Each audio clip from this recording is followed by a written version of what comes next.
నమస్తే, this is Sourya. Welcome to our channel. ఈ రోజు మనతో పాటు సీనియర్ జర్నలిస్ట్ దాము బాలాజీ గారు ఉన్నారు. వారితో మాట్లాడతాం. నమస్తే సార్. నమస్తే. సార్, మావోయిస్ట్ మూలాల్ని పెకిలించే ప్రయత్నం చేస్తూ ఉంది సెంట్రల్. సో మరి ఈ ఆపరేషన్ కగార్ నేపథ్యంలో ఇప్పుడు మరలా కొంతమంది అగ్రనేతల్ని అరెస్ట్ చేశారనే వార్త వినిపిస్తోంది.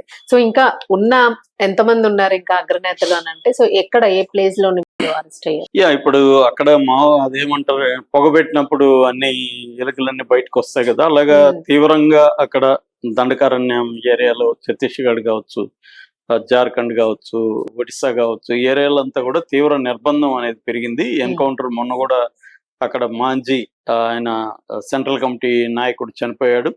సో అన్నల్దా ఆయన చనిపోయాడు. సో ఆయనతో పాటు 15 మంది చనిపోయారు. ఇంకా ఎన్కౌంటర్లు జరుగుతూనే ఉన్నాయి, కాల్పులు శబ్దాలు ఇంకా వినిపిస్తూనే ఉన్నాయని చెప్తున్నారు. సో ఈ నేపథ్యంలో ఏమవుతుందంటే కొంతమంది తెలంగాణకు వచ్చేస్తున్నారు, కొంతమంది ఇక్కడికి వచ్చి సరౌండ్ అవుతున్నారు, కొంతమంది ఇక్కడికి వచ్చి షెల్టర్ తీసుకోవడం అనేది జరుగుతుంది.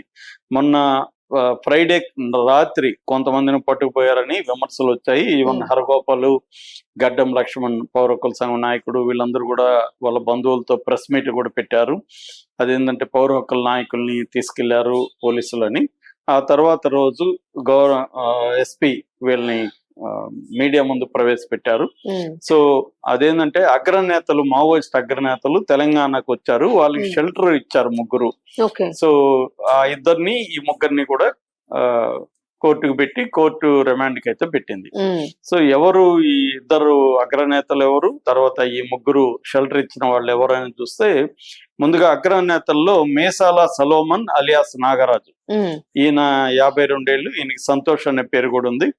ఈయన యాక్చువల్ గా వీళ్ళ నేటివ్ వచ్చి గుంటూరు దగ్గర అన్నమాట,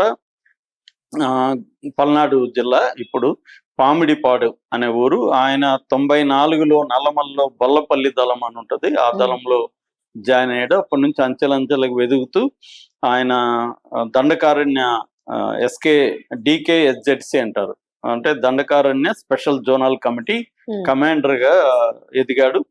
సో అట్లాగే మిలిటరీ ఇన్స్ట్రక్షన్ కి సంబంధించి కూడా ఒక టీం ఉంటది, ఆ టీం కమాండర్ కూడా ఈయన అన్నమాట. అంటే మిగతా కొత్తగా కేడర్ జాయిన్ అయినప్పుడు వాళ్ళకి మిలిటరీ పరంగా ట్రైనింగ్ ఇస్తారు.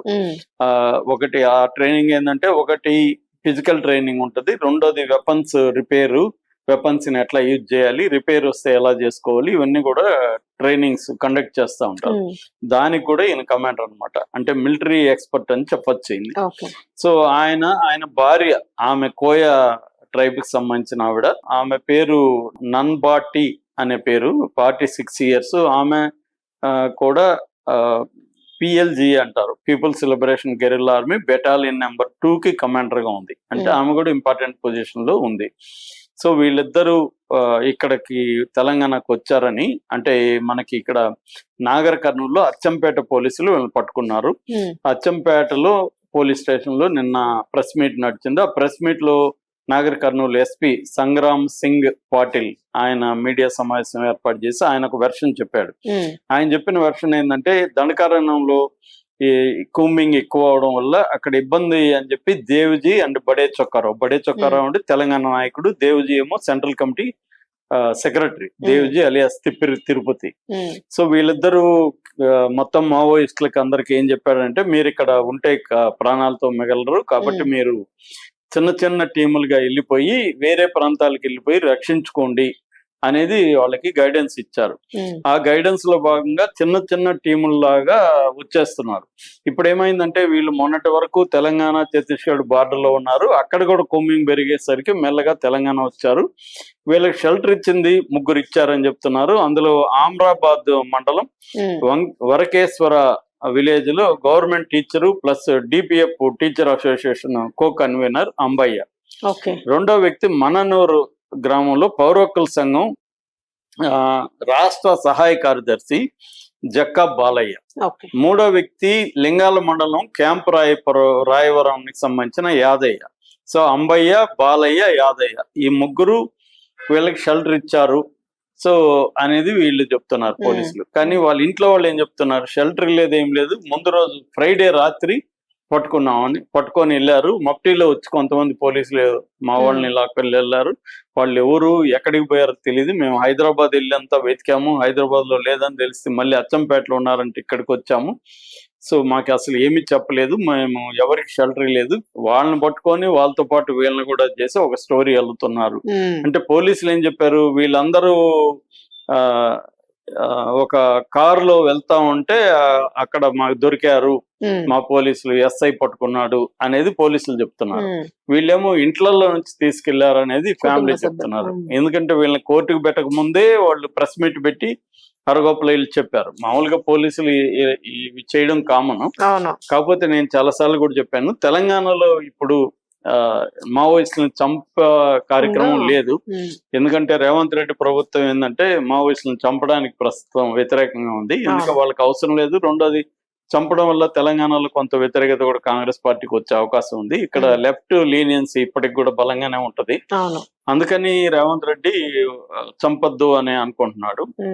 రెండోది, ఓవరాల్ గా కూడా సెంట్రల్ గవర్నమెంట్ పాలసీ కూడా సరెండర్ అయిన వాళ్ళని చంపొద్దండి, ఏదన్నా మనకి సరెండర్ కాకుండా అడవుల్లో ఉండి కాల్పులు జరిపితే వాళ్ళని చంపేద్దాం, కానీ సరెండర్ అవుతానంటే వాళ్ళని సరెండర్ చేయించుకుందాము అనేది వాళ్ళకి కూడా ఉంది. ఎందుకంటే సరెండర్ అయినా కూడా చంపేస్తే వాళ్ళు సరెండర్ కారు కదా. కాబట్టి వీళ్ళు అనుకున్న డెడ్ లైన్ దగ్గరికి వచ్చేసింది, ఇంకా 2 నెలలు ఉంది. ఈ 2 నెలల్లో మావోయిస్ట్ పార్టీని అంతం చేస్తామని ప్రకటించారు అనేక సార్లు. సో డెడ్ లైన్ వచ్చేసినప్పుడు సరెండర్ అయ్యే వాళ్ళని కూడా తీసుకోకపోతే ఇబ్బంది అవుతుంది. అందుకని ఇది ఉంది. ఏదేమైనా ఇంకా ఉన్నారు అనేది తెలుస్తుంది. ఇంకా ఎంతమంది ఉన్నారు అనేది కరెక్ట్ తెలియకపోయినా అక్కడ ఉన్న ఇంటెలిజెన్స్ అధికారులు చెప్తున్నది మాత్రం ఇంకొక 200-300 మంది కంటే ఎక్కువ లేరు, ఆల్మోస్ట్ ఖాళీ అయిపోయిందని. ఇక్కడ ఏంటంటే ఒక ఛాలెంజ్ నడుస్తుంది గవర్నమెంట్ కి, మావోయిస్టులను ఎలాగన్నా ఈ డెడ్ లైన్ లోపల తుద్దుముట్టించాలని. కానీ ఇప్పటికి కూడా సెంట్రల్ కమిటీ మెంబర్లు ఉన్నారు. జార్ఖండ్ నుంచి 2 ఉన్నారు, తర్వాత గణపతి ఉన్నాడు, తిరుపతి ఉన్నాడు, మళ్ళా రాజిరెడ్డి ఉన్నాడు, సీనియర్స్ ఇంకా ఒక 10 మంది దాకా ఉన్నట్టుగానే మనకు తెలుస్తుంది. సో అట్లాగే స్టేట్ కమిటీ మెంబర్స్ ఉన్నారు.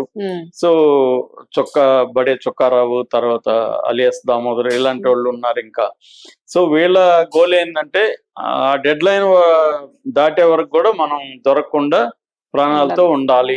అంటే మీరు డెడ్ లైన్ ప్రకారం మీరు మావోయిస్ట్ పార్టీని తొదముట్టించలేకపోయారు అనేది చెప్పాలి. సో మనం ముందు ప్రాణాలతో ఉంటే మెల్లగా రిక్రూట్మెంట్ మెల్లగా ఎలాగో ట్రైబల్స్ ఇష్యూస్ రాకుండా ఉండవు.